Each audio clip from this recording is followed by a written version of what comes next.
Hi, Kate here, and welcome to Managing Emotional Eating Stress-Based. Now, emotional eating or comfort eating is something that so many of us do from time to time, and in itself, it's not problematic. We often might need cheering up, and a piece of cake or a biscuit with our cup of tea is a really nice way of doing that, and that's super and has its place. Where emotional eating or comfort eating becomes problematic is when it's something that's our first response when things get difficult, and if it's our first and indeed our only response.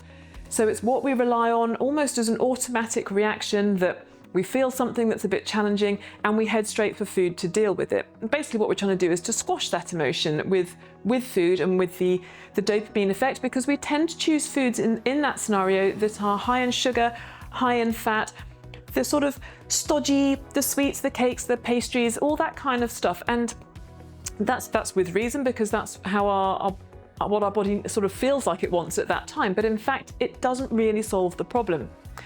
Now, if it's stress that you find is a trigger for a food-seeking response, there are a few things that we can do to try and break that cycle and stop that chain of events.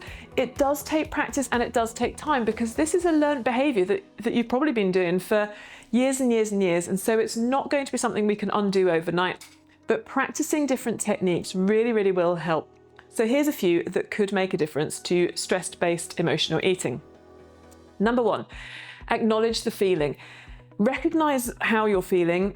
Try and understand why. So, I suddenly feel really, really stressed and uptight. It's because I'm lost and I'm late and I'm trying to get somewhere and I'm never going to make it in time. That's okay. Just take a sec to feel that feeling, and before you rush to smother it with food, sit with it for a second. It's not very pleasant, and that's not always a nice thing to do, but acknowledge it and sit with it.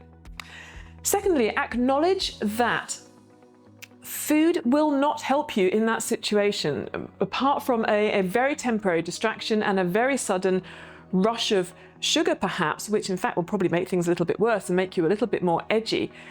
Knowing that I'm lost and I'm late and this is causing me stress, eating a donut is not going to make you any more on time or any less lost. So there is no sort of logical connection there at all. And keeping that in mind, even with a bit of a smile to yourself, that, okay, the Pringles aren't going to fix this. So that's fine. Then that's a next step in the process.